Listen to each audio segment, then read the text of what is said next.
Get those calls coming in. 81089 is our text. Email the show for free via the website talksport.com. You can phone us 08717 223344, or you can tweet me Andy Golson 05, or you can tweet Jay at Jason Cundy 05. You're probably wondering why Goldstein's voice sounds so sort of low, a bit down, and doesn't really want to speak to his next guest. No, he doesn't want to speak to his next guest, because his next guest is Dr. Octagon.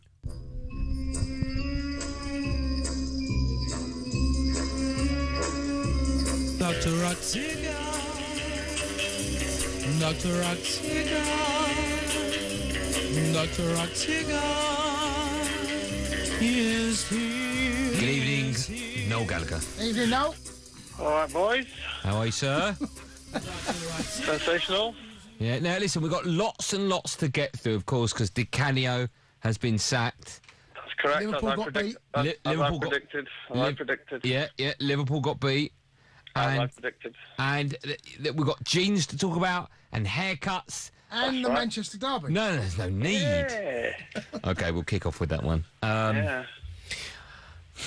Last week when we spoke, and if I've got to be honest, up until the day, as you well know, I did fancy us, and you said it's going to be impossible or stupid to predict an outcome. When you saw that Van Persie wasn't playing for Manchester United, how much of a difference did that make to you? About as much difference as David Silva not playing for us made. Okay. But the difference being that we can replace David Silva with Nasri, and you replace RVP with Danny Welbeck. Well, in theory, we replaced him with Rooney and Danny. Yeah, okay, fair enough. Yeah, but I think, you know, I mean, you weren't... In your defence, you weren't alone in predicting a comfortable win for United. All my Man United friends, to a man, not one of them thought that United weren't going to win comfortably. And even in the build-up to the game, it was going to be the Wayne Rooney show, and he's back to his best and all this. And if I had one piece of advice for David Moyes, who I know is listening, on the eve of the next derby, I'm going to tell his players to stop going on about the Liverpool game being more important. Stop going on about the Liverpool game and the City game not meaning a great deal to him, because you know what, they're starting to play like they actually believe that's true. That's the truth. Let me ask you about the result then. What do you think was more important, yesterday or the 6-1 a few years back? Well, yesterday, because the 6-1, it's 3 goals in injury time. You were down to 10 men for the best part of the second half. Yeah. I mean, yesterday was jaw dropping for me. Like the first hour was great, but the first 30 minutes was, United didn't get a kick. And I know a lot's been made in the papers today about how bad United were and all that, but if we're being honest, before we all realised that United were playing bad, City had taken the game completely away from it, and that was before we got the second goal. It was that comprehensive a display up until that point. It was jaw-dropping for me, to be honest. As a Chelsea fan, so it's slightly worrying is that despite the fact that Manchester United were bad, we know that, and Manchester City all over the pitch were number one. Man United was second best everywhere. There wasn't a position other than Rooney, but it was the way that you destroyed United. That was the word. And you said took the game where that second goal was coming and the third, and then that is quite, I think, for the rest of the Premier League must be quite concerned over that. Certainly the first hour. Yeah, well, look, if City can add 50% more consistency than they had last season, then, we might as well pack up and go on. But City can be consistent, then, it's going to be a great season for us. But Man City's problem has never been, playing the big teams. It's always been, United have always known how to play the little teams better, do you know what I mean? And, we've won 4 out of the last 5 derbies now. Not unbeaten in the last 5. We've won 4 out of the last 5. So that tells me that Yaya and, company and all the rest of them, they've got United's number, right? I don't, poor Michael Carrick must be having the sweats now. He must wake up in the middle of the night.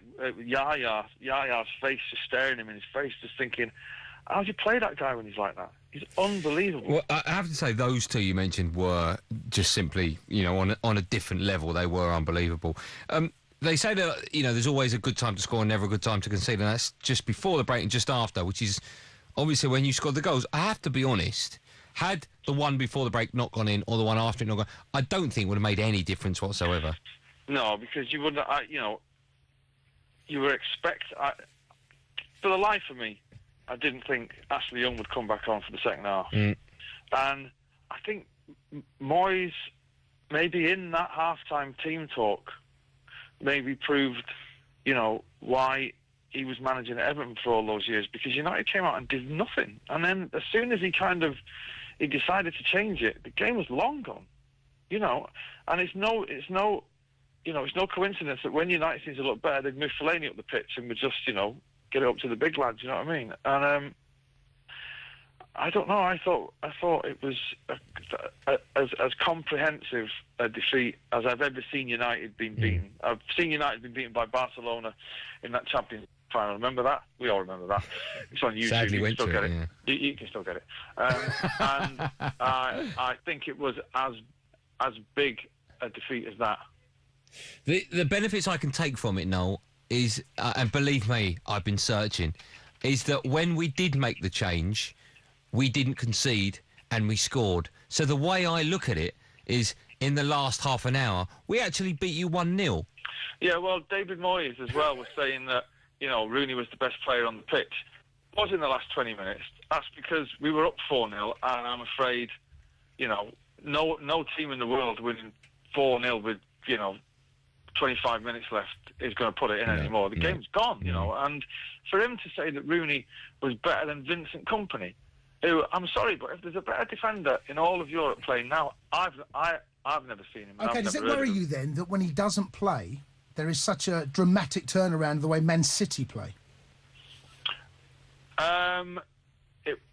It does worry me. It worries me when they put Garcia in the centre of defence, because he's hopeless. He came on for 5 minutes yesterday and he immediately gave a free kick away and gave the ball away. He's useless. So we get rid of him in January. But all clubs have got those players. You know what I mean? But I think that the loss of Van Persie, what United have got to replace their big players with isn't as great as what, say, City have got to replace their players with, And the same goes for Chelsea. You struggle to... The squad thing came into play on Sunday, and it was blatantly obvious that United's squad needs 100 million slinging at it, sharpish. How much of a bearing do you think this will have on the final say of where the Premier League will end up? Do you think... Sadly none. There's 33 games left. I know. I'd love it if there was 3 games left, or if there was 5 games left, or even 12 games left, and we were 2 points off the top in the running. But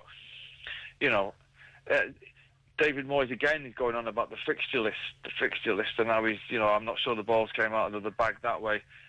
He want to count himself lucky he's played City then, because if they were that bad against Chelsea, and they were that bad against Liverpool, and they were that bad against Crystal Palace. But those 3 teams weren't as good as City were on that day. United have not been great since the first game of the season, and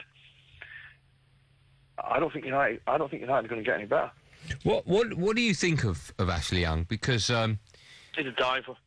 We know that. We know that, but I'm talking about as a player, because, obviously Fergie wasn't a fan of his towards, the latter part of his career. I just look at Nani, who I'm not the biggest fan of in the world, but obviously Moyes is, because they've offered him a massive deal. He didn't start. You've got Kagawa on the bench, who I thought had a decent game in the week when he was with Fellaini, Carrick and Valencia, and that team looked pretty good against Leverkusen. I was just astonished. I was really surprised that he started with him, and as you say, stayed with him for so long, even after the half-time interval. Moyes has got this thing about British players, hasn't he? He's built his career on it, and maybe naively his faith in them was a little bit misplaced. And most United fans are already kind of calling for a complete overhaul. And I mean, you look on the Manchester United's website today, they're all calling for Kagawa and Zaha and that, and for whatever reason he might not fancy them, but. The United fans would rather have young lads in a derby like that busting a gut than Ashley Young, who was, I'm sorry, he wasn't even 3 out. He got 3 out of 10 in one of the papers today. It wasn't even that. you know, it was beautiful. No, You don't have to rub it in as much as that. No, much is going to be looked at, and there's a lot of rubbish written, a lot of rubbish said sometimes when managers take over clubs, and about, you know, how early form, whether it be good or bad. But David Moyes is going to be under the biggest spotlight, you know, in this country's ever known, possibly, and for maybe 25 years because of who has left. But what about his decisions before the match? Van Persie was missing. Why didn't he play Rooney up front? If that's going to be the threat, why didn't he play Rooney up front, Kagarin behind, and Welbeck out wide? Is that something you could look at? No, I mean, you would have thought. We all know what Man City's strength is. It's the midfield. If Man City dominate you in the middle of the park, forget about it, right? And you would have thought to put Carrick and Fellaini up against City Street in the middle of the park. There's no legs. There's no legs. There's no legs. It was naive, to say the least, you know. And I don't know. You know, the thing about Ferguson is when he used to get teams in at half time, so we're led to believe, he's got the status, I say, to run them, to read the riot act to those players. David Moyes hasn't got that yet, you know, and I'm afraid he's going to have to build United are in a transitional period there, and he's going to have to build his own. He's going to have to build his own team before he gets the status within the. You know what I mean? Mm. But, you know, let's not take anything away from City. It's like the game was over after 25 minutes, as far as I'm concerned. Mike Carrick and, Fellaini, discuss what? Well, sadly, we're running out of time, so we haven't got time. We will discuss. Here's a question for you. Go on. What do we think Phil Neville scribbles in that little pad of his? Shall I tell you? He's scribbling down the squad of the treble-winning team in 1999, looking at it going, oh. Maybe that's a text for tonight. What was he writing down? No, 08717223344. We're back on after this. Don't come back. No. I mean, listen, I knew it was going to be bad tonight when I turned my phone on this morning, and there was a text almost smiling at me, and it just said, "What time do you want me?" Is that? Oh, here we go. It's going to be a lot. Yeah, cheers for that. Listen, I haven't even asked you where you watched the game because it was your boy's birthday. Is that right? Yeah, I watched it. I watched it. Stood up in front of the telly. I don't think he'll ever forget his 6th birthday. He kept saying. So we've got 4, and they've only got 1.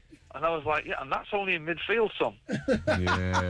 Yeah. Good work. Thank you for coming on, Mr. Gallagher. It's a pleasure. I mean, I can get in a taxi now if you want, and we can co-host the rest of the show if you like. 18 Hatfields. 18 Hatfields, You know Noel. what? He so would. I don't think we've got room, actually. It's a smaller studio tonight.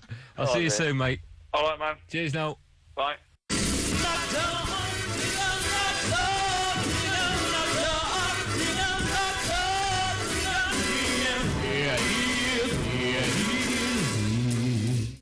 Andy Goldstein's Sports Bar. Weekday nights from 10 on Talksport.